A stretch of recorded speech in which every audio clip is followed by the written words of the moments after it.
My roommate always likes to act cute with the delivery guy when ordering takeout. Baby, hurry up, my tummy is hungry. Alright, read but didn't reply. This damn charm of mine has caught their attention. Bro, go for it, baby will always be with you. I advised her not to do that. After all, it's hard to know what's in someone's heart, and you never know if the person on the other side of the screen is human or a ghost. After hearing the advice, my roommate obediently waited for the food delivery and stopped teasing the delivery guy. Later, she saw a news story online. A woman dated a food delivery guy and later found out he was actually a rich second generation. She believed I was blocking her path to becoming a wealthy wife and hated me to the bone. She put rat poison in the mixed rice, intending to end my life. When I opened my eyes again, I had returned to the day my roommate ordered takeout. Alice, this delivery guy is so aloof. My roommate Jenny pouted and muttered in my ear, sending a shiver down my spine and raising goosebumps all over my body. She was still immersed in her flirtatious banter with the delivery guy, completely unaware that I was staring at her in horror. I saw a series of messages Jenny had sent to the delivery guy in the chat box in front of me. David, I've been in class all day. I'm so hungry. David, keep it up, stay safe. Wah, my little tummy is rumbling like thunder.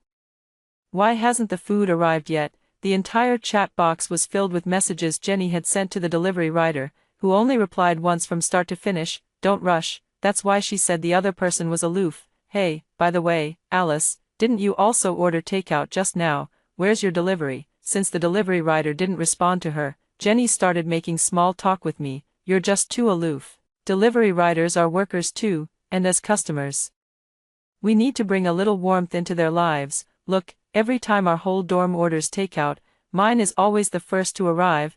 Why do you think that is? As she spoke, she began to lecture me. I picked up my phone and glanced at the food delivery app. Actually, the reason her order always arrived first was that she secretly slacked off during class to place her order. Meanwhile, my other roommates and I would spend ages debating what to eat after class before finally placing our orders. Since we all ordered at different times, it was only natural that hers arrived first. Another roommate Julia rolled her eyes. Just look at the order time yourself. If you're not the first one to get your food, the delivery platform would go bankrupt from paying out their on-time guarantee. Julia has always had a sharp tongue, which is why she and Jenny often bicker in the dorm. Normally, I would play the peacemaker and mediate between them, but this time, I won't say another word.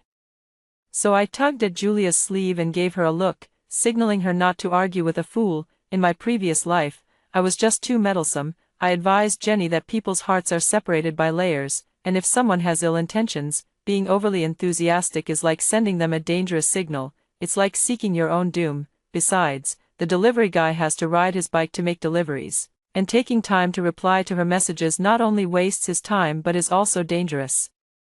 She thought about it and felt my words made sense, so she honestly waited for the food delivery to arrive and stopped sending harassing messages to the delivery guy. Later, she saw a trending local story about a girl who dated a delivery guy only to find out he was actually a rich second-generation heir experiencing life. She believed that if she hadn't listened to me, she could have successfully hooked up with a hidden rich second-generation heir. I am the stumbling block to her marrying into a wealthy family, so she tricked me into going on an outing and actually put rat poison in the bibimbap she made, causing me to die in excruciating pain. After my death, my soul did not dissipate. I saw Jenny gather a group of men who dragged my body deep into the woods with ill intentions, and what happened next is something I dare not recall. Thinking of this, I changed my delivery profile picture to a tattooed tough guy. Then I changed my name to AAA Seafood Wholesale William. After that, I smiled and affirmed Jenny's words. Jenny, you really have foresight. I've heard that many delivery guys these days are actually hidden rich second-generation heirs. Those young masters get tired of their cushy lives and come out disguised as workers, blending in among us laborers. You're so sweet-tongued. Maybe one day you'll actually run into a rich second generation who's out experiencing life. And he'll just love a woman like you who isn't blinded by money. Jenny is a typical case of seeing romance everywhere. During military training, she didn't stand at attention properly and got glared at by the instructor. She told us the instructor was giving her special attention. When she went to see a doctor, the physician used a stethoscope, and she claimed the doctor deliberately kept his hand inside her clothes for a long time, definitely because he fell in love with her at first sight.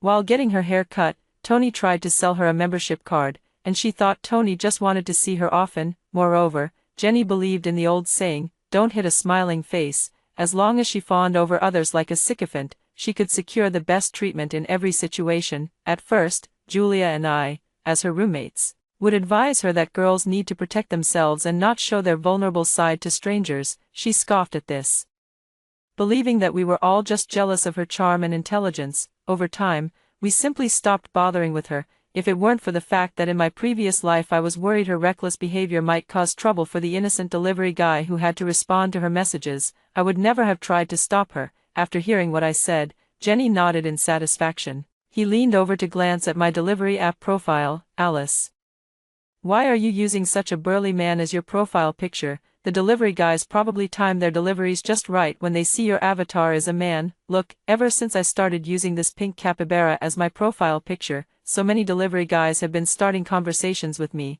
The other day when I ordered delivery, one of the guys even gave me a lollipop. I secretly rolled my eyes. A lollipop is all it takes to make her act like a lovesick fool. Suddenly, an idea struck me, and I curled the corner of my mouth. What's the point of being a capybara? Maybe the delivery guy thinks you're just a kid, so he gives you a lollipop. Wouldn't that make you miss out on all the rich guys who could show you a good time? You're a perfectly fine college girl, even if you have nothing else, at least you have youth.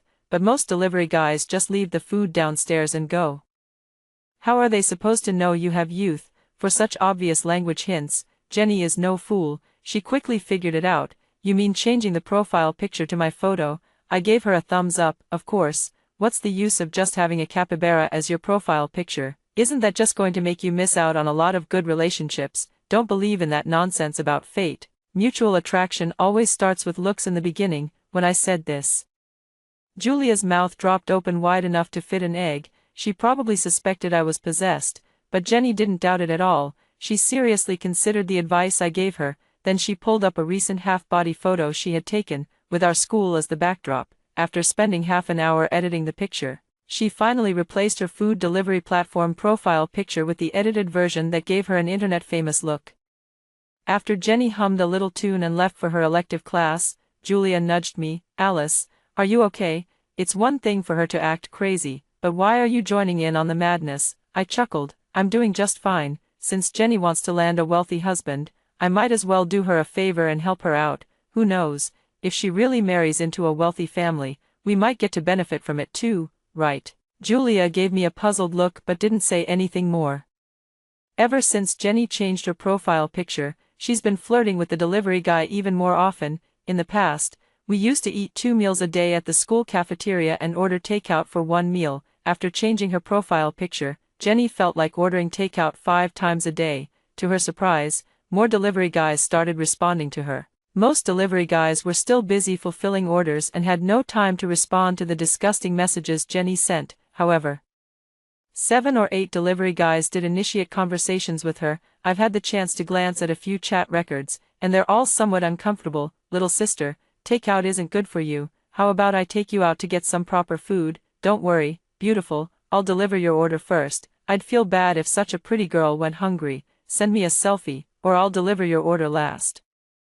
Statements that would be considered sexual harassment by normal people were not seen that way by Jenny. She found the right angle, pouted, squinted, and put on an expression of being so hungry she was angry. After smoothing the photo until it was out of focus, she sent it to him. You're so mean, big brother. If you don't deliver soon, I'm going to get angry, and when I get angry, it's terrifying. Hungry dragon roar. Rawr. After a week, Jenny had actually added over 10 delivery riders' personal WeChat accounts. They all looked like trouble at first glance. At first, she was chatting enthusiastically, but within a few days, she started to get impatient. It's so annoying, these guys are definitely not undercover rich kids. I made it so obvious that I was hungry, and they still didn't get the hint to order me some takeout. And this one, just by looking at their social media, you can tell they're a loser.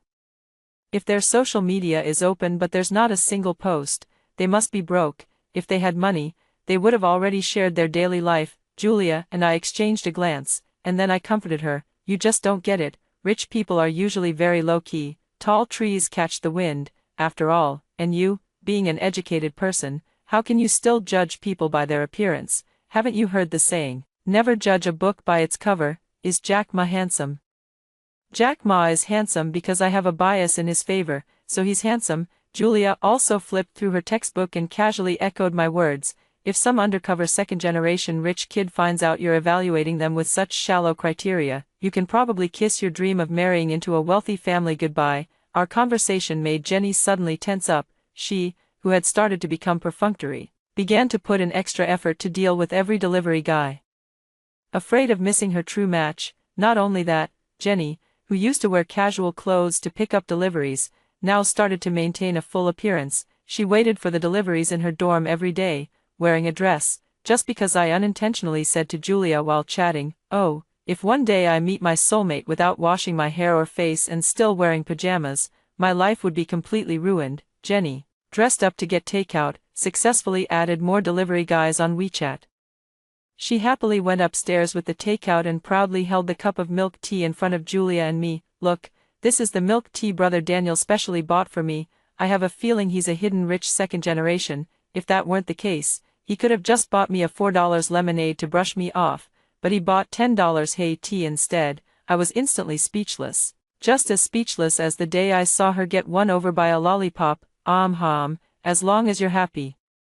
Jenny was in a great mood and generously invited Julia and me to share the fried chicken she had ordered today. Julia never liked eating these fried foods. Meanwhile, I glanced at her takeout bag and noticed a sticky, unidentified liquid hidden in one corner. I waved my hands repeatedly. "No, thanks, I'm going to the cafeteria later, so you can have it." I never expected Jenny to have such big ambitions. I just gave her a little advice, and she's already so on the ball.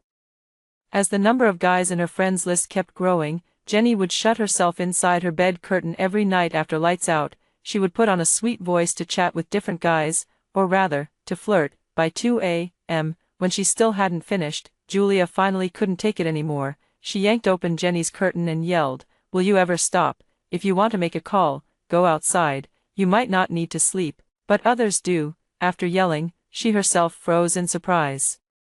She saw Jenny wearing a barely there red lace nightgown, video chatting with a man who looked rather sleazy. When the man saw Julia appear on the screen in her spaghetti-strapped nightgown, he practically started drooling. Jenny reluctantly hung up the video call and got into a big argument with Julia. "Julia, are you jealous that Daniel and I are about to get together? You can't stand the fact that I'm about to marry into a wealthy family while you two are still single.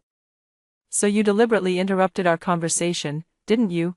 I quickly dragged Julia away before she could lose her temper and slap someone. "All right, you two, what are you doing staying up so late? Come on, Jenny, staying up late is a woman's worst enemy. Do you want to age faster?" When I mentioned growing old, Jenny finally, albeit reluctantly, closed the curtains and went to sleep, and I quietly sent a message to Julia.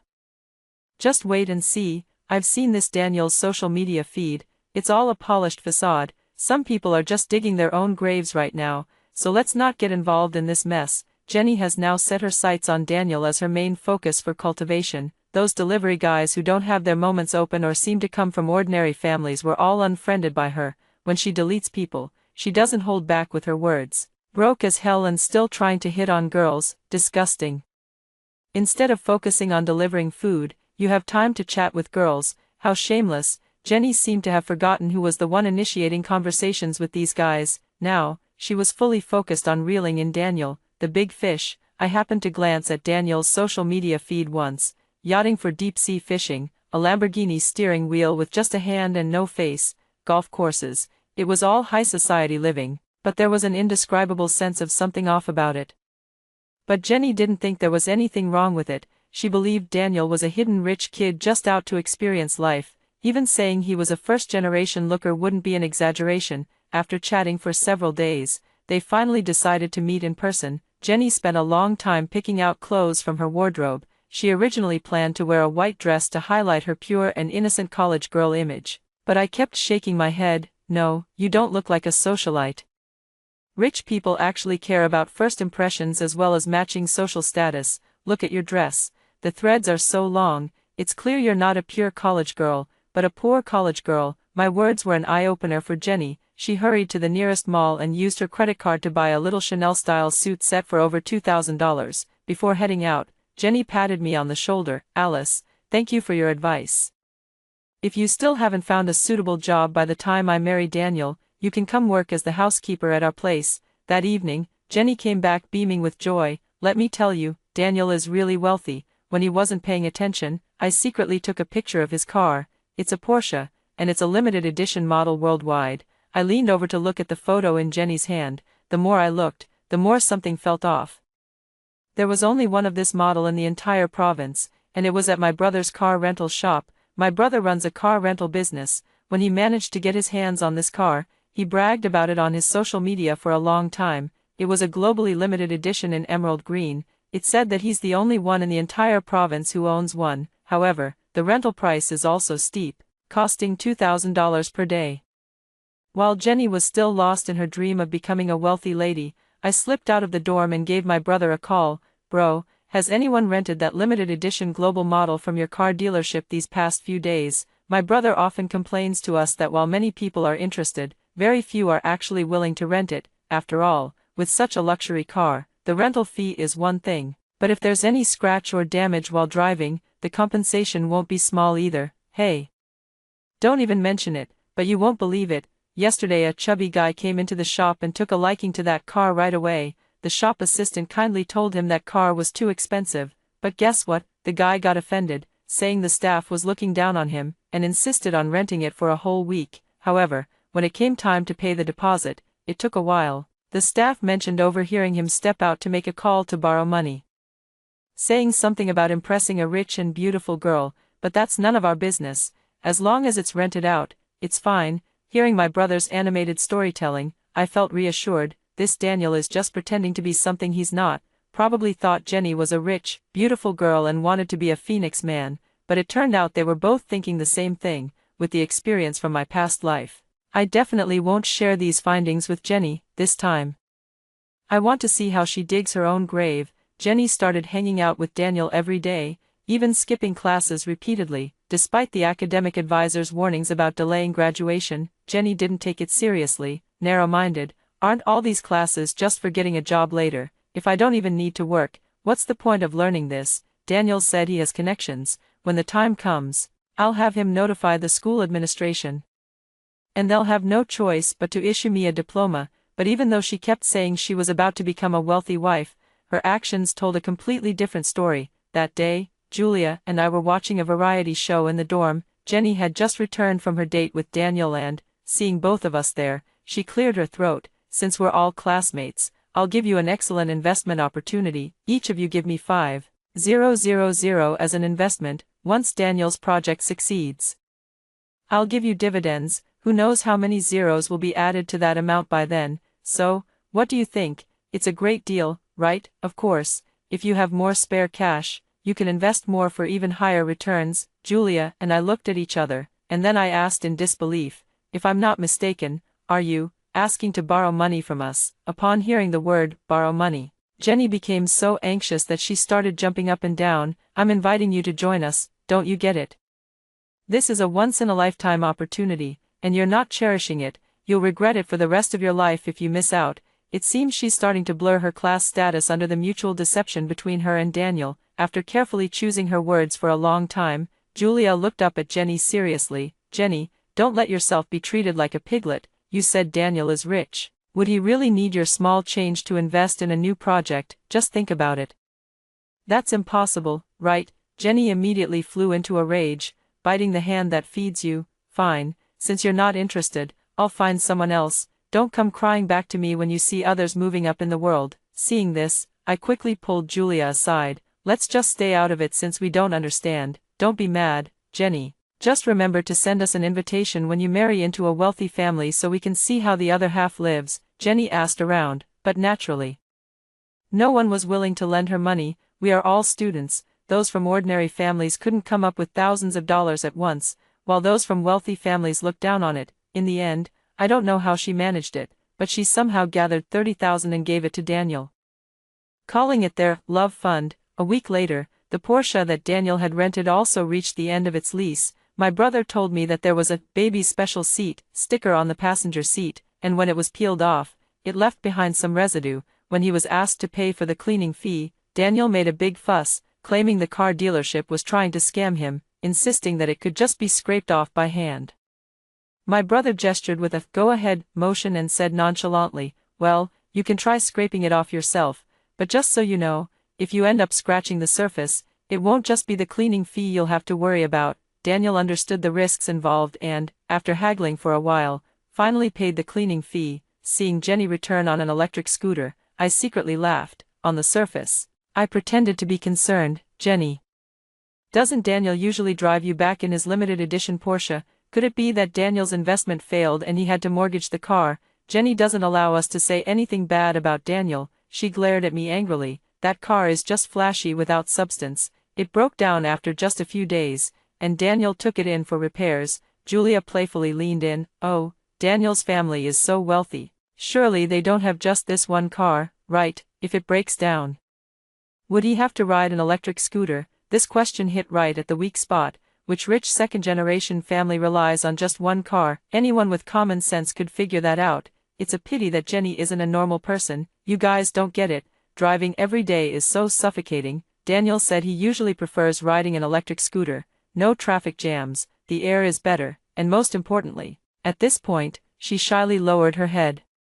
He said it helps bring us closer together. Do these two still need to get closer? I'm afraid they've already been at a negative distance, but I still didn't expose Jenny. How long can you keep up the facade of pretending to be something you're not, especially when both of them are putting on an act with each other? Another half a month passed, and my birthday arrived. My parents gave me a BMW as a birthday gift. When the weekend ended and Jenny saw me getting out of the car, her greed was unmistakable. Alice, your parents actually gave you such a nice car. Daniel was just complaining that his car has been at the dealership for repairs for a long time and it's really affecting his ability to meet with clients. How about you lend your car to Daniel for a few days as a temporary solution? Don't worry, he definitely won't use it for free. Once his car is back, Daniel will settle the payment with you on a daily basis. I sneered inwardly. Still waiting for the car to come back. I'm afraid that car won't be returning. After the incident with Daniel renting the car, my brother felt that keeping the car at the rental agency was too wasteful and carried high risks. It would be better to drive it home and use it for our own enjoyment. After this, even if Daniel wanted to rent it, he wouldn't be able to. Sorry, but my parents have repeatedly told me not to lend the car to classmates. They said if any traffic accidents happen, it would be hard to sort things out. Jenny's expression turned sour after I refused. What do you mean by that? Who are you cursing to get into a traffic accident? If you don't want to lend it, then don't. Do you think anyone is desperate to drive your crappy BMW? Daniel drives a Porsche, you know. Making him drive a BMW might actually lower his status, but I still advise you, don't be so narrow-minded. After saying that, she stormed out in a huff. What kind of business could Daniel possibly close? He's just pretending to be a rich second-generation heir while delivering takeout to scam money from people like Jenny. That day, when we returned to the dorm after class, we were once again shocked by Jenny's actions. As Julia and I pushed open the dorm room door, we saw Jenny sitting on her bed taking a selfie. The clothes she was wearing could barely cover the 3 key points. If you looked closely, you could faintly see the jade rabbits that seemed ready to burst out. Jenny, are you some kind of pervert, wearing something like that in broad daylight in the dorm? Do you think the dorm is yours alone? Julia has been single her whole life and has never even held a man's hand. Seeing Jenny barely clothed made her blush all over. She turned her face away and didn't look at her again. What are you yelling for? We're both women. What do I have that you don't? I quickly pulled her bed curtain shut, hurriedly covering up this eye-scorching scene. Are you taking a selfie? Daniel has such unique preferences. Jenny, who was inside the bed curtain, got dressed and climbed out. Daniel told me that he used to work as a delivery rider because he wanted to understand the operational model of food delivery platform companies from the perspective of a grassroots worker, with the intention of acquiring the platform outright. Alice, since your family is in business, you should know that business people don't have that much liquid capital, so he asked me to take a few photos for him, which he could use to borrow some money from his friends to ease the cash flow. The CPU in my brain was about to overheat. After snapping back to reality, I cautiously asked, did Daniel also ask you for photos of the front and back of your ID card? Or maybe a photo of you holding your ID? Jenny nodded, looking confused. What's the big deal? Daniel and I are already at the stage of discussing marriage. It's not strange for him to ask for a photo of my ID. He said he'd buy plane tickets and take me to Sonia for vacation once summer break starts. How else would he book the flights and hotel without my ID? Sexual attraction mindset is truly a more terrifying existence than a love-struck mindset. They started discussing marriage and future plans within less than a month of knowing each other, however. From her words, I am almost 100% certain that this Daniel is using her private photos and identity information to take out illegal online loans. Not only that, but the other party has been taking advantage of her in every way, to help Daniel through what he calls a difficult time. Jenny has started cutting back on her expenses. Takeout became a luxury, so she uninstalled the food delivery apps she used to rely on for all 3 meals a day. She started going to the cafeteria every day, eating a large steamed bun that cost 50 cents each, paired with free soup for a meal. When her period came, she wished she could use one regular pad for the entire day because they come in larger packs. Even during the heaviest days, she couldn't bring herself to buy overnight pads, let alone period panties. If Daniel were a true rich second generation, he would probably swear to the heavens that he would marry no one but her, seeing how she scrimps and saves for him. Unfortunately, he is not. He is just a pig butchering scam operator. Borrowing from loan sharks is inherently dangerous, with daily interest reaching thousands, let alone on such an unregulated platform. When the debt collector was blocking the dormitory entrance, Jenny still had no idea what was happening. It wasn't until the other party showed her the intimate photos she had taken for Daniel that she suddenly realized the truth. I don't know how much money Daniel borrowed using her photos and ID, but the debt collectors are demanding she repay $3 million with interest, or they will plaster her photos all over the city. Jenny picked up her phone and kept dialing Daniel's number. From the initial, "The number you have dialed is not being answered," to the final, "The number you have dialed is powered off." Jenny finally realized she had been deceived. "You little slut, you're quite the tease. Looking at these photos, it's clear you took them willingly, without any sign of coercion. Now you're claiming you were forced. Who would believe that?" The debt collector approached Jenny with ill intent, tugging at her clothes. However, this was a school after all, and soon security guards came to drive away those debt collectors. Before leaving, the debt collector lewdly scanned Jenny up and down. "If you have the guts, just keep hiding at school. When you come out, it might not be 3 million anymore, but 5 million or even 10 million. Hearing the 1 million, Jenny trembled violently. Selling all the spare parts on her might just barely add up to that much money. Back in the dorm, she blamed everything on me. "Alice, I've figured it out. You did all of this on purpose. Why didn't you advise me against getting involved with Daniel back then? Instead, you were giving suggestions. I think you must have planned this all along." I sneered. It was indeed my premeditated plan. But why would I ever admit it to her, after all? It's not like I didn't try to persuade her, it's just that doing so nearly cost me my life. "Don't you dare throw mud at me. You're the one who said there's no harm in being sweet-talking. I didn't force you at knife point to add that delivery guy as a friend." At this moment, Jenny couldn't take in a single word. Her sharp voice nearly pierced my eardrums. "We live under the same roof, and you all know exactly what I do every day. You were just waiting to see me make a fool of myself. This money is everyone's responsibility. You and Julia have to split it with me equally, especially you, Alice. Your family is rich enough to buy you a BMW, so you should take the larger share and give me 2 million to pay off my debt." I stared at Jenny in disbelief. How could anyone say something like that? Do they think my family is running a charity, just handing over 2 million to pay off her debts? Besides, all of this is her own fault. What does it have to do with me? Before I could even open my mouth to argue, Julia slammed her hand on the desk. "Did you pawn your brain to Daniel too? You were the one who gave your ID and private photos to Daniel. It's not like we talked you into it. How do you have the nerve to come asking us for money?" I nodded in agreement. "Not even 200, I wouldn't give you even $20. Just as Jenny was about to rush over and hit us, the dorm supervisor pushed the door open. "Who is Jenny?"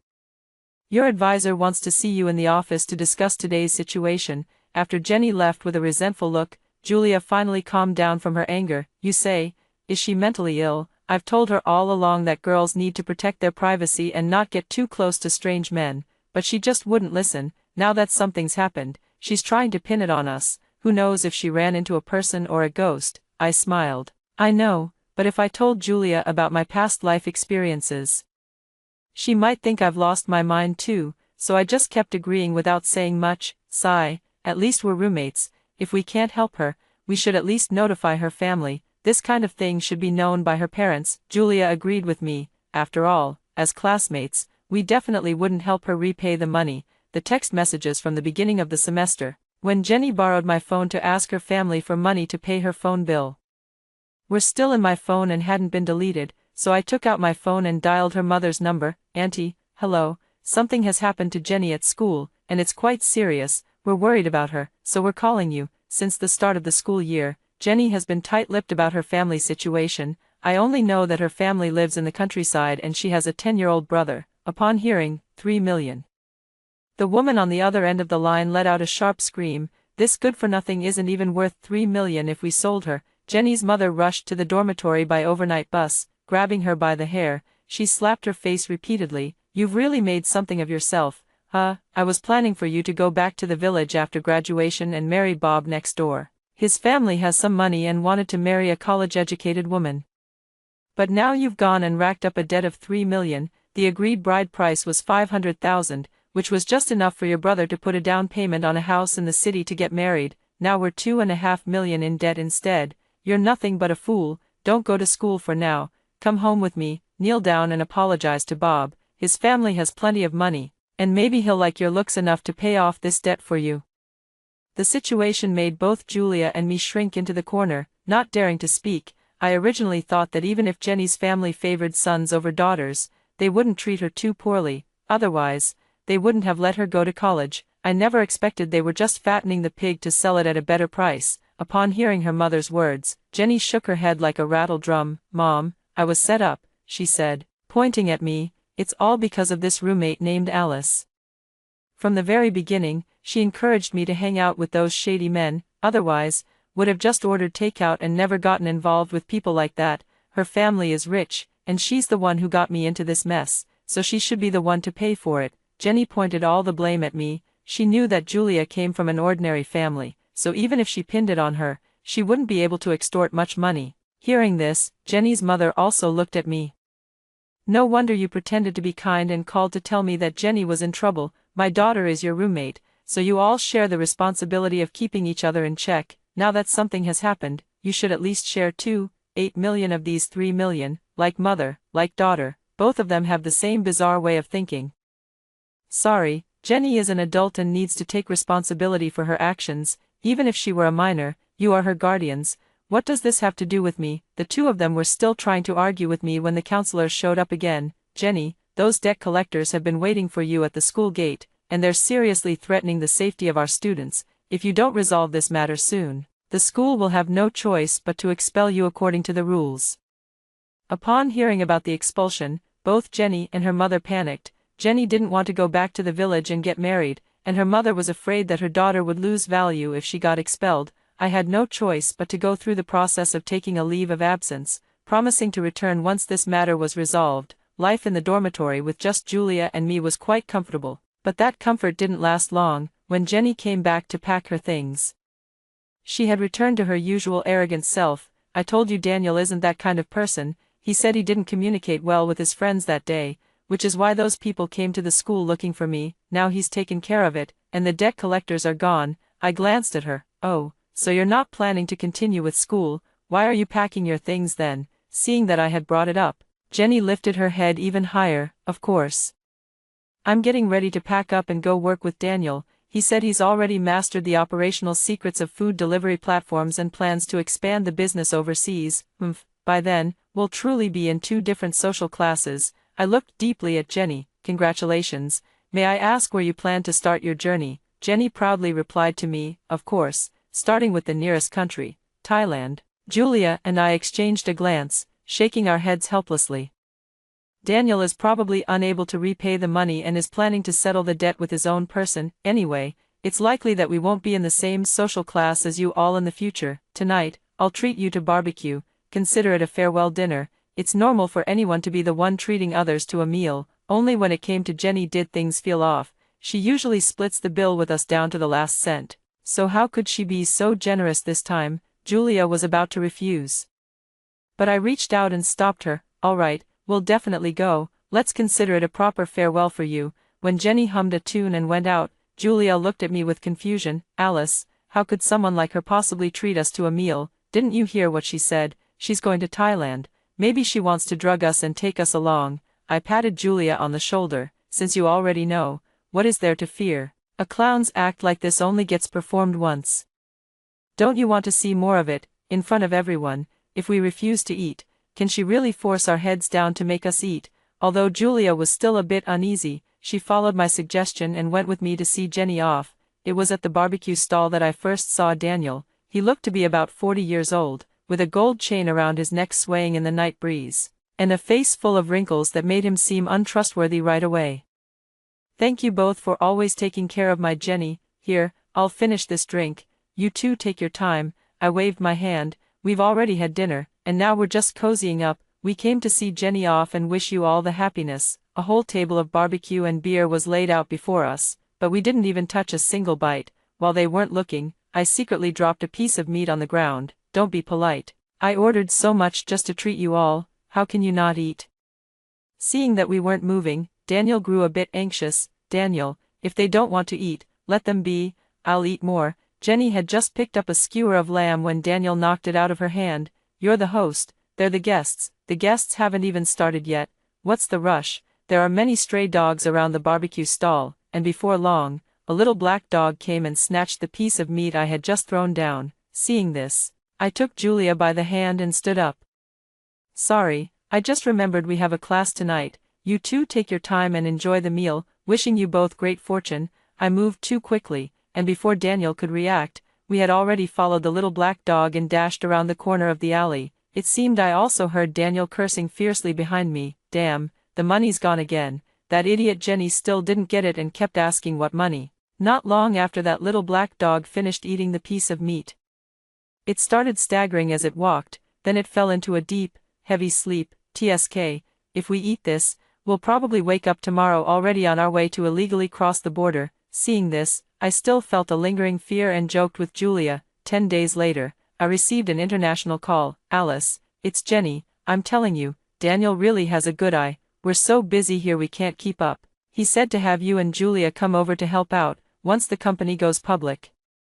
You'll be major shareholders." Listening to her forced calm voice on the phone and the faint sounds of someone being beaten and cursed at, I pretended to be confused. "Who is this? Wrong number. I'm hanging up."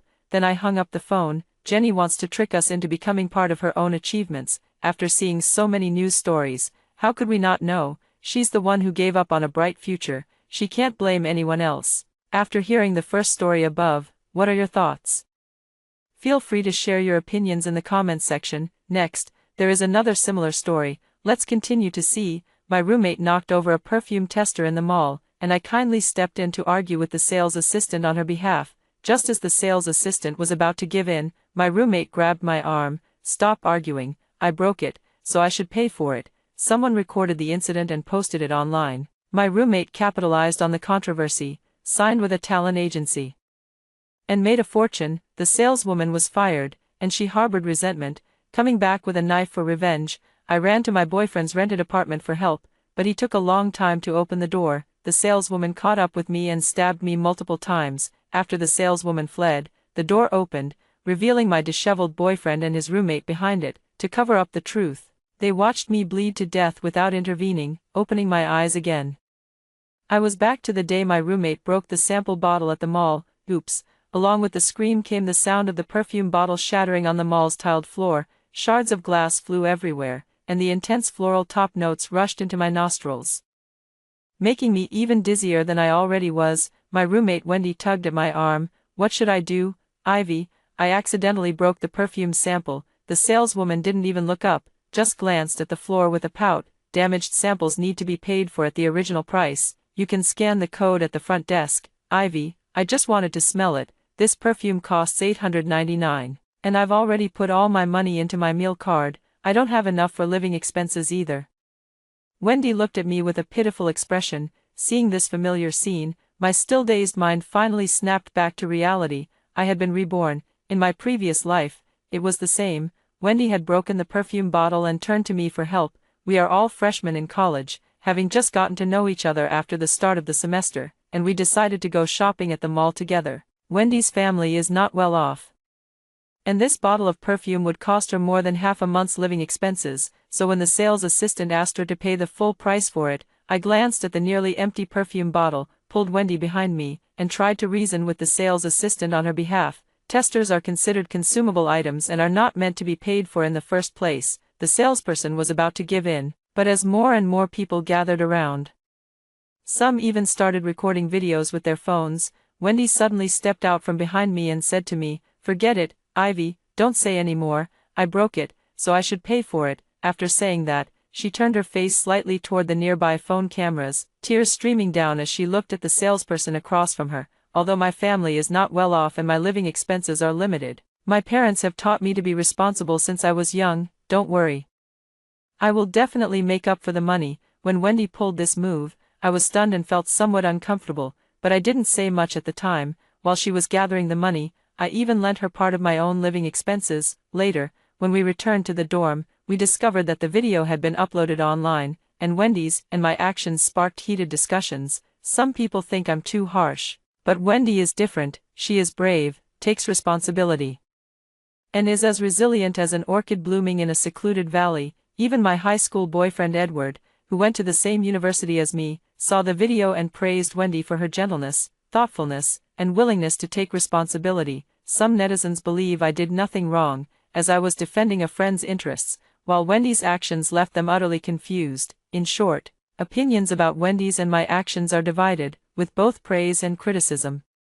Riding the wave of online popularity, Wendy signed with an agency and transformed into a minor internet celebrity, making a fortune on the web. Only the sales clerk named Donna was targeted by online bullying, lost her job. Later, holding a grudge, she waited for me outside the school when I went to visit Edward, who was renting off campus, and tried to splash sulfuric acid on my face when I was off guard. Seeing that I dodged, Donna pulled out a knife and chased after me.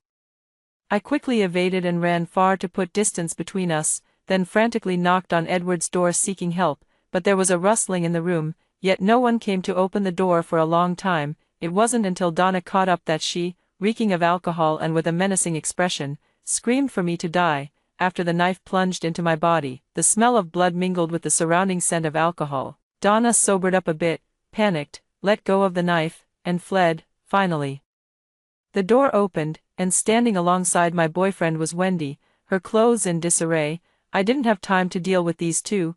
I just asked Edward to call ambulance. Edward looked troubled and didn't move, even kicking my phone far away to prevent me from calling for help myself. Wendy trembled as she spoke to me. "Sorry, Ivy, but I'm just too scared. If you don't die, that saleswoman might not go to jail and could come after me for revenge. I'm not like you.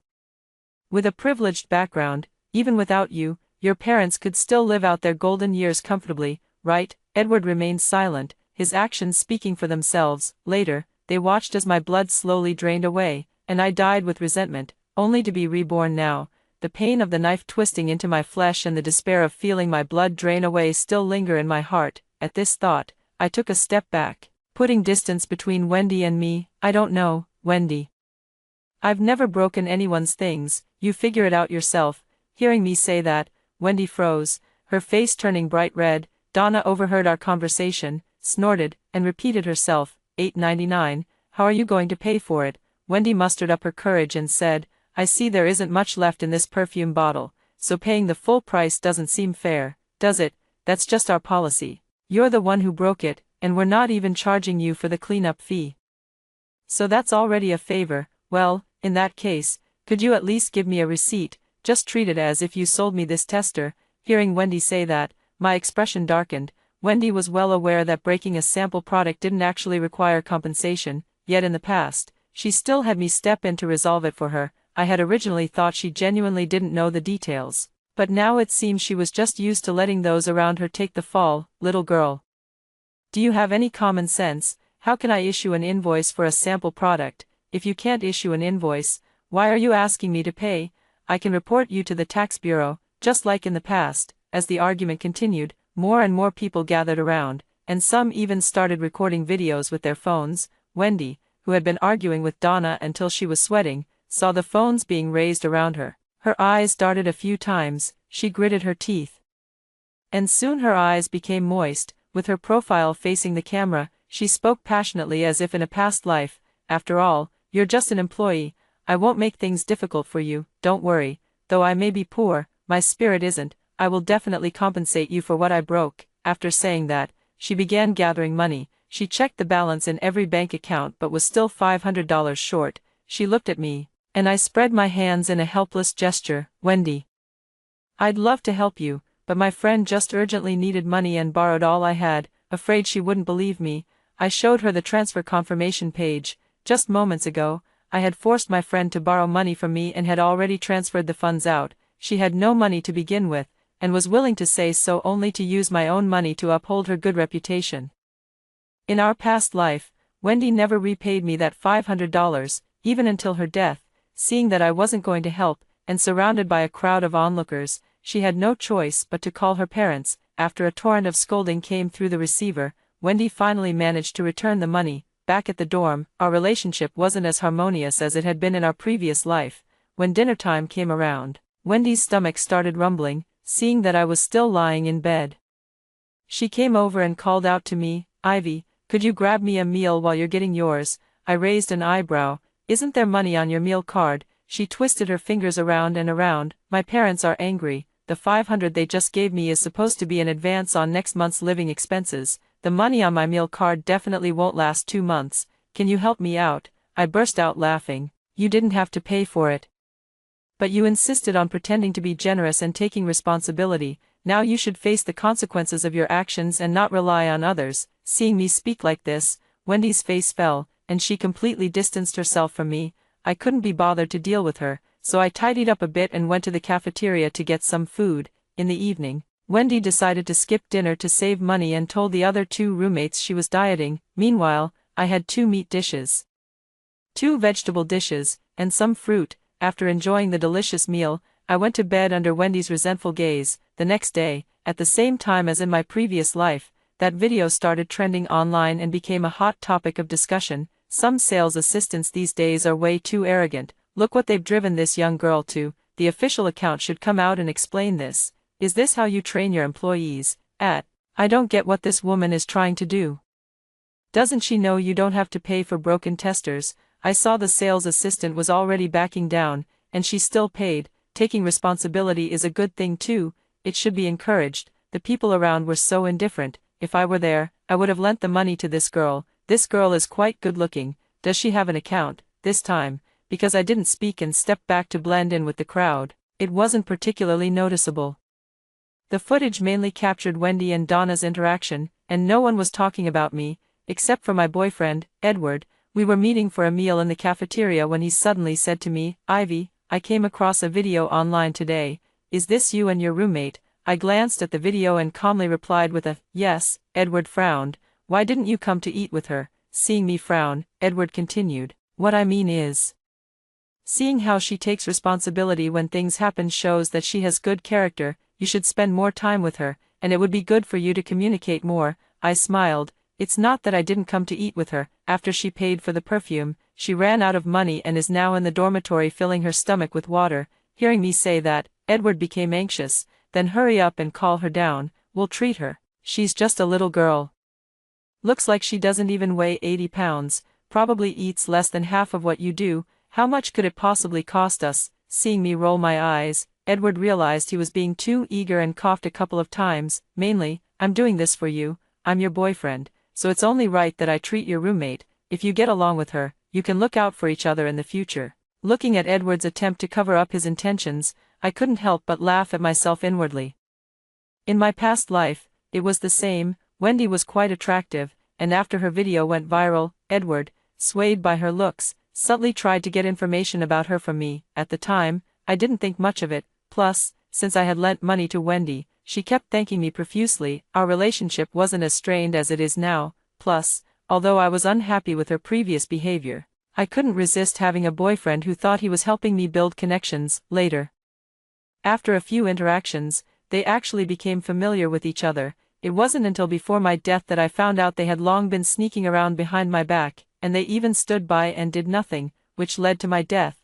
Thinking of this, I pretended to ponder and said, "I understand, but after all, Wendy is a young girl with strong self-esteem. Maybe she doesn't want to come over and be the third wheel around us. How about this? I'll share her contact with you, and you can see if there are any suitable guys around you. Let's pretend to set Wendy up with a boyfriend. That way, it'll be easier for the 4 of us to hang out together for meals in the future." Hearing me say this, Edward's eyes lit up. "Ivy, you really are the kindest girl I've ever met. I smiled. Helping others is a joy. It's only right. Of course I have to help out, otherwise if you two don't get a chance to meet this time, how am I supposed to deal with both of you at once? When I got back to the dorm, I kindly filled a whole container of braised pork for Wendy. I hope Wendy's stomach, which has been on a light diet these past few days, can handle it. Edward had already added her, saying they should be friends. When I came back, she still seemed a bit at a loss. I handed her the meal box I was holding. It was all a misunderstanding before. I've never known how to handle sudden situations since I was young, so I didn't really help you much. I hope you don't mind.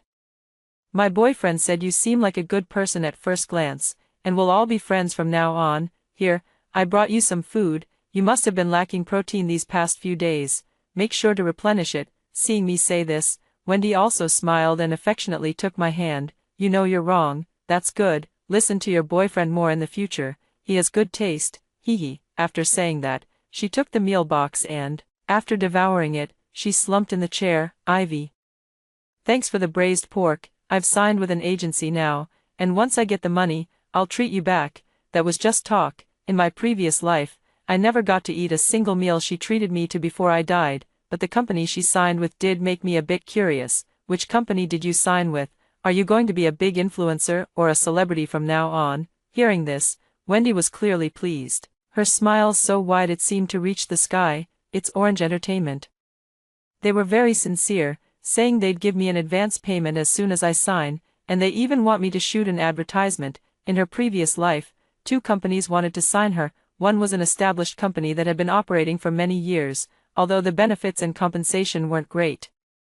It was stable. The other was this newly emerged Orange Entertainment, which was the brainchild of a certain second-generation rich kid. It didn't take long for it to go bankrupt due to a scandal involving shady contracts and partnerships with unverified, low-quality advertising products. In her previous life, I analyzed the situation with Wendy for a long time and ultimately chose the more stable, long-standing company for the sake of security. In this life, without my help, Wendy, who was in desperate need of money, chose a new company that appeared glamorous but was actually overrated. I shook my head and casually swiped my fingers across the phone screen a few times. The videos from a while back have been gaining more and more popularity, with many new entries being created. In fact, I later realized that it wasn't really supposed to get this popular. It was just that Wendy's appearance caught the attention of Capital, so they just hired promoters behind the scenes.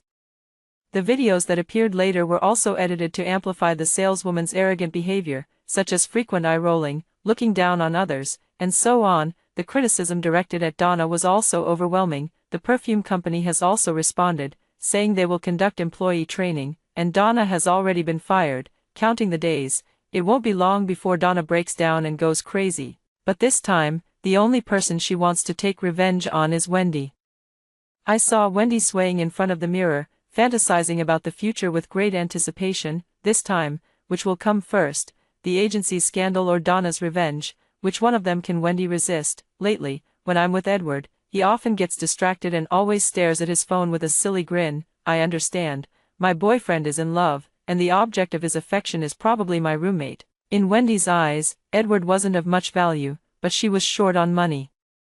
Although she had signed with a talent agency, the promised advance payment had not been deposited yet. Advertising shoots and social engagements all required spending. In this life, Wendy is even more destitute than in her previous one. She's also a bit more uninhibited than before. Every night, those flirtatious words come effortlessly to her lips. She sleeps in the bed opposite mine, and through the curtain, I can see the faint glow of her phone as she types away, sending messages to my boyfriend. I discovered all of this later on Edward's phone. Accompanying the chat records were several 5-figure transfers. Before long, Edward ran out of money and started borrowing from me. All sorts of lame excuses, such as a friend discovering an investment project and he wanted to give it a try. The family suddenly decided that boys should be raised with hardship, so they cut off his allowance. Because he saved up to buy me a luxury necklace, he ended up with no money and had to use my meal card. I do know about the necklace. He gave one to me and one to Wendy. Same brand but different styles. Of course, Wendy's is real, mine is fake. Wendy didn't explicitly say the necklace was from Edward. She just said, "What a coincidence." When I tried it on, Ivy, my recent admirer and your boyfriend both gave necklaces from the same brand. What a coincidence. It's like we're fated to be connected. Her expression was friendly. but there was a subtle hint of pride and mockery in her eyes. I know that Wendy's past insecurities, caused by various reasons, have now, under the glamour of her new life, evolved into a kind of arrogance. The facade she wrapped herself in is starting to itch from vanity, and it's about to become impossible to hide. After all, this is who she truly is. Just like in her past life, being with Edward wasn't solely because she lacked money. It's just that even though her family background and grades are not as good as mine, isn't it still her that my boyfriend likes? She enjoys this kind of thrill. When the three of us go out together, she winks at Edward the moment I look away. When the three of us eat together, she lifts her toes and kicks Edward's calf. She was about to die from pleasure, but I knew she wouldn't be enjoying it for much longer, because I came across Donna's live stream video. In the video, Donna had sunken eyes and had lost the arrogance and elegance she had that day. I know I was wrong. I was in a bad mood that day because I broke up with my boyfriend, so my attitude wasn't good. Besides, compensating for trial products is what our manager said during training. I was just following the rules. Please, I'm begging you, don't trouble my family anymore. Someone keeps knocking on our door in the middle of the night, and my family is suffering from neurasthenia. Was what that woman did right? She was so firm at first, then suddenly wanted compensation. I was already planning to verify with headquarters and let it go. So why are you only blaming me and not her? Wendy sneered upon hearing the video's content. Fools will be fools. With so many people filming, of course you have to put on a show. Take me, for example. Even if the video doesn't go viral, I lose nothing, but if it does, it's a chance for a complete transformation, bought for just a few $100. Isn't that better than slaving away for a lifetime? So that was her real mindset back then. It had nothing to do with any sense of responsibility. I asked her with a smile, what does that have to do with you not charging? Defending your own interests isn't a bad thing, right? Hearing this, Wendy didn't respond directly but just pouted her lips slightly. Well, wealthy people don't really like overly assertive individuals. Besides, I need to show them my integrity. So that's how it is. It seems my roommate here has dreams of marrying into a wealthy family. Edward is probably just her appetizer. Alright, I won't talk to you anymore. A guy asked me out for Japanese food, and I heard his family owns a car dealership. I can't afford to lose face. Darling, come help me pick out a matching bag. A hint of superiority appeared on Wendy's face. I pretended to ponder as I glanced at the bag in her hand. I remember this bag, last month, when Edward's credit card reminded him to make a payment, I saw the bill from this store while checking his phone when he wasn't around. Let's go with this one, it suits you well. Hearing this, Wendy smiled. You should ask Edward to buy you a bag too. A woman can't do without a bag. After saying that, she turned around, waved at me, and walked out the door with light steps. Using the bag Edward bought to boost my confidence while meeting other rich second-generation heirs. Thinking about it, I really feel sorry for my own boyfriend. I shook my head and turned my attention back to the live stream. Donna's eyes were bloodshot, her mental state hanging by a thread. She desperately tried to explain, hoping the netizens would spare her family, but every time she said something, countless accusations and insults from the netizens were waiting for her. In the end, her mental state completely collapsed. She started cursing uncontrollably and was forcibly taken off the live stream. After she ended the live stream, I opened my phone and pretended to share my daily life, sending a message to Edward. Oh, I'm so envious of Wendy. Being pretty really has its perks. Someone gives her a bag, someone else treats her to a meal. Edward replied instantly. Who treated her to a meal? It seems like some senior invited Wendy to eat Japanese food. And Wendy even said she wouldn't be coming back tonight. The Japanese restaurant she just mentioned sounds really good. Let's go there together sometime. After saying that, I sent the location of the Japanese restaurant to Edward. I noticed that the other side kept showing, typing, but eventually, there was no response, and everything fell silent. I curled the corner of my mouth, counting the time. Today is the day Donna went mad and sought revenge in her previous life. From the live stream just now, it's clear that her mental state is on the verge of collapse. I wonder if the sulfuric acid that wasn't splashed on my face in the previous life will end up on Wendy's or Edward's face this time. I also wonder if they can dodge it as skillfully as I did. It was almost time for the dormitory to close, and Wendy still hadn't returned, although the two roommates were puzzled. Our dormitory was a mix of different majors, and Wendy wasn't very close with them on a daily basis. No one asked any further questions, until they came across a video. My roommate screamed, then looked at me. I asked in confusion, "What's wrong? Why are you so scared?" My roommate's face looked a bit pale. I came across a video and I'm sending it to you." Another roommate had already picked up her phone and started screaming along, "Oh my God, is that Wendy?" And the other person, "Ivy, is that your boyfriend?" I clicked on the video. The video started off normally, set inside a Japanese restaurant, where someone recognized Wendy and began filming her with their phone. "Look, this is that internet celebrity who was arguing with the sales assistant a while ago, now she's shooting commercials." Oh, internet celebrities really make money. Just a while ago, she was still a student, and now she's decked out in luxury brands. That bag she's carrying must cost tens of thousands, right? Wendy's advantage lies in her youth, combined with the packaging from her agency and the support of various luxury clothing and accessories, elevating her usual 7 out of 10 looks to nearly a 9. At first glance, she is very captivating. She thoroughly enjoys the attention from those around her, wearing a perfectly poised smile as she listens to the young man across from her speak, until she seemed to see something terrifying, her smile freezing on her face. After realizing it, she immediately straightened her body.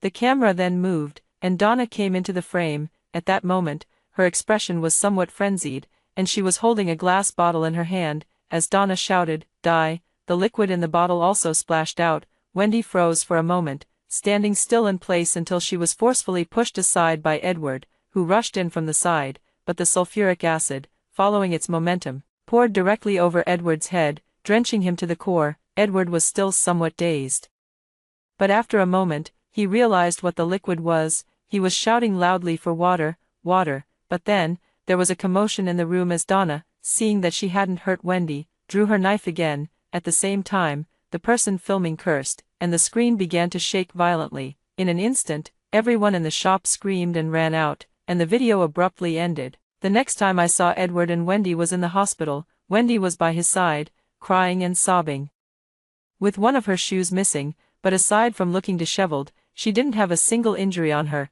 In contrast, Edward was not only completely disfigured but had also been stabbed several times by Donna. He is currently unconscious on the bed. At the end of yesterday's video, Edward realized that Donna had thrown sulfuric acid in his face. He wanted to find water to rinse his face, but when he saw Donna pull out a knife, Wendy panicked. She tightly held on to Edward, shouting for him to protect her. Just like that, Edward endured the burning sensation on his face, his vision blurring, as Wendy pulled him around to use as a human shield, blocking several attacks. He lay on the hospital bed, his features burned to the point of melting, his abdomen was wrapped in bandages, with traces of blood seeping through. He was now in a coma. Yesterday, Donna took a knife for revenge inside the store, and because too many people reported it, she was quickly arrested and sentenced. Fortunately, she didn't harm any innocent people, and no bystanders were injured. The video has been taken down, but the incident has already spread like wildfire online. Didn't I dislike this Wendy from the start? She always seemed so fake, and now her true character is showing. That's really ruthless. Someone already took the acid for her, and she's still pulling them in to block the knife. There's no need to say that. Wendy is also a victim. Who wouldn't panic in such a situation? She just wanted to protect herself. This guy really loves Wendy. Didn't you see the guy who was eating with Wendy just ran off? Even if he's disfigured, it's fine. Wendy will definitely take care of him for life. But it seems like this guy has a girlfriend. I go to the same school as him, and his girlfriend is actually Wendy's roommate. A single stone raises 1,000 waves. The news of Wendy's involvement was trending on social media that very day. After she found out, she grabbed my sleeve and tearfully complained to me, "Ivy, how could those people misunderstand Edward and me like that? You know, he really is just a friend. I have no idea why he showed up at the Japanese restaurant." I pulled my arm away and said to her calmly, "I know why he showed up at the Japanese restaurant. I sent it to him, thinking we could try that place sometime later." Seeing me say this, Wendy's eyes lit up. "Great. So that means the reason for this situation lies here. Since Edward has ended up like this, you should take the main responsibility." Wendy seemed to breathe a sigh of relief and continued, "Just in time, Ivy, you and Edward are a couple. Even if he ends up like this, I believe you won't abandon him. Why don't you post a video now to prove that Edward and I are just friends, and then announce online that you'll take care of him for the rest of your life? I can even teach you how to make videos. This could attract a lot of attention and turn you into an internet famous couple. You're bound to make a lot of money." Now she wants to push Edward onto me. I laughed, cutting off her incessant chatter. "All right, I'll post a video right away." That very night, I posted all the pre-prepared chat records and transaction details of Edward's affair with Wendy.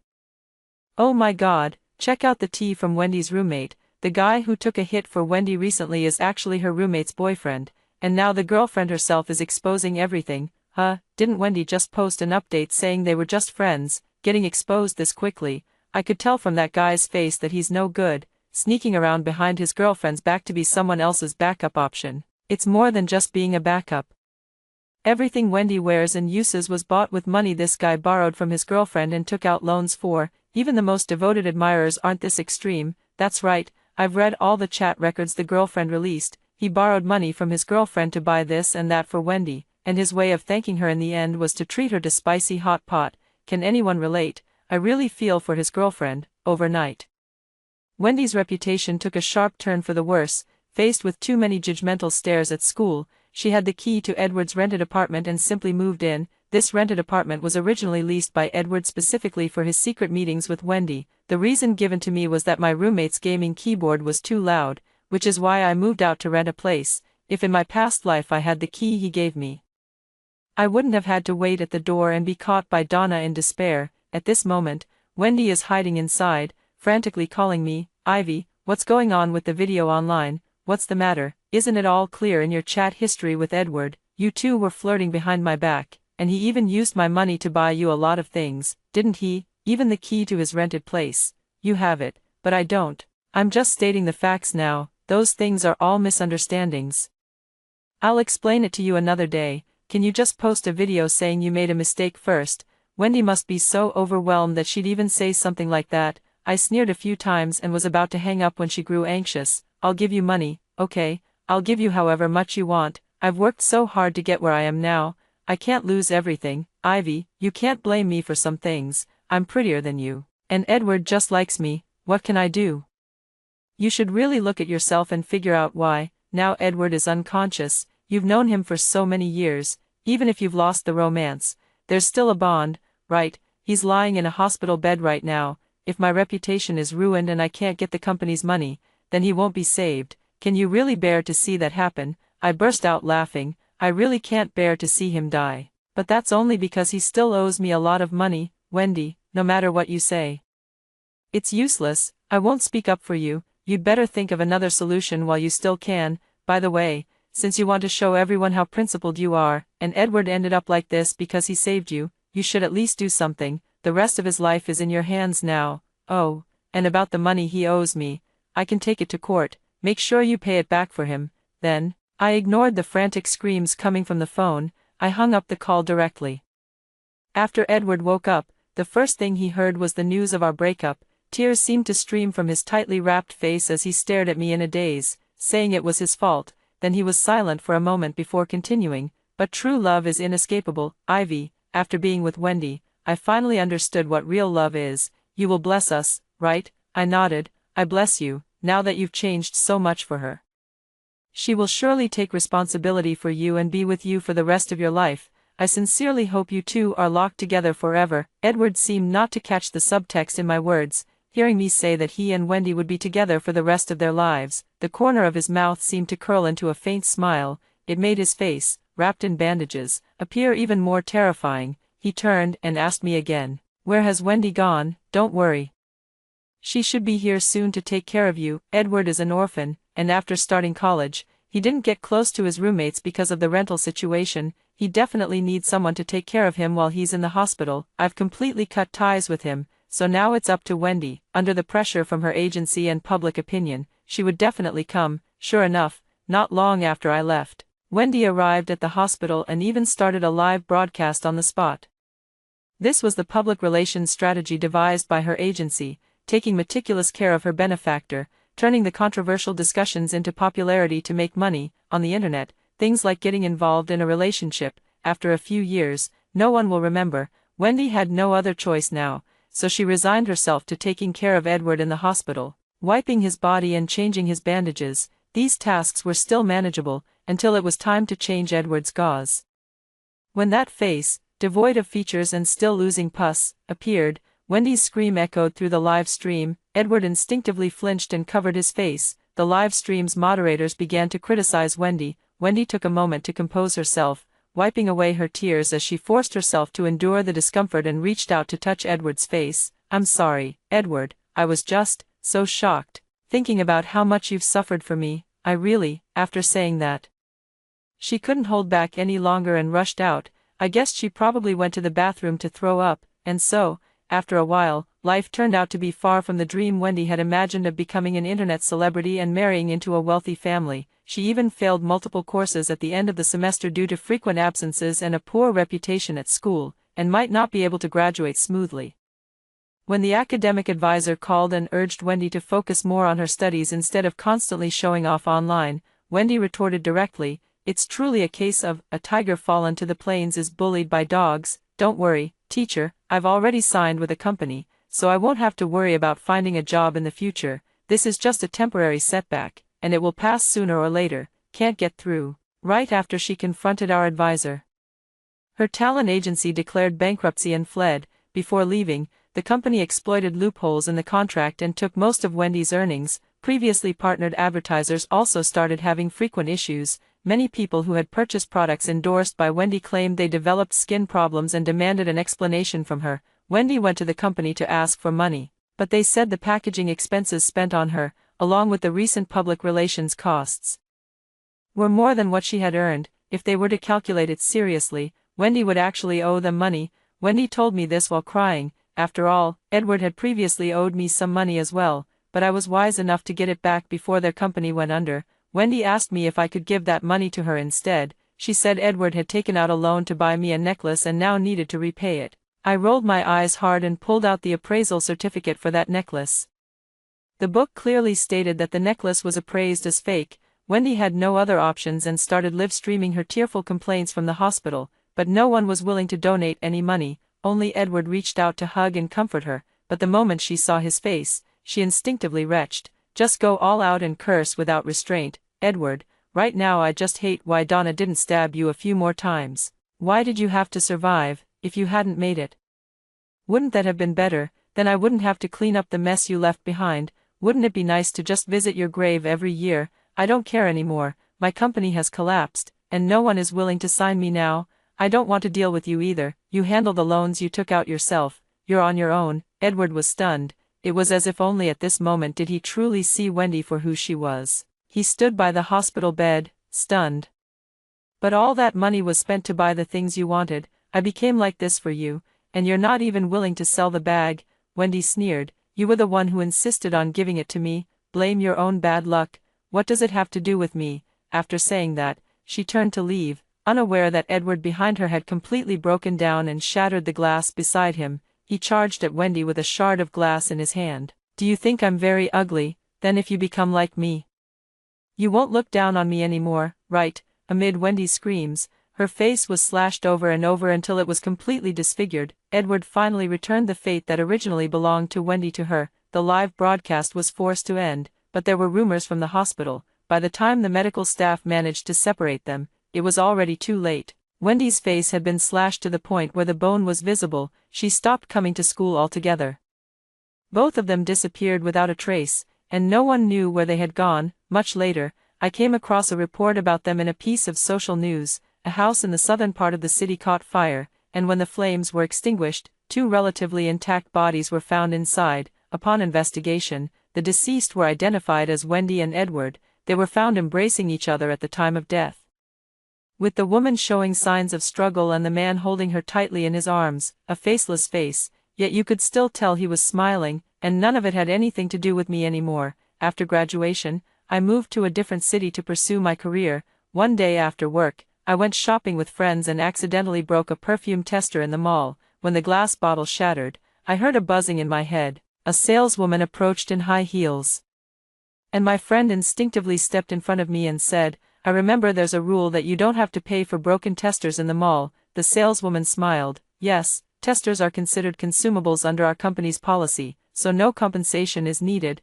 I'm just glad you're not hurt." I snapped back to reality and smiled at the saleswoman. "No injuries. The scent of this perfume is quite pleasant. Please wrap up a bottle for me." After the saleswoman finished packaging it, I took the shopping bag and handed it to my friend. "Here, this is for you. Long live friendship." My friend's eyes lit up, and they pounced on me with a tight hug. "Yay, long live friendship, let's go, I'll treat you to Thai food tonight. I smiled and said, sounds good, with such a true friend by my side, the world feels at peace. After hearing the two stories above, what are your thoughts?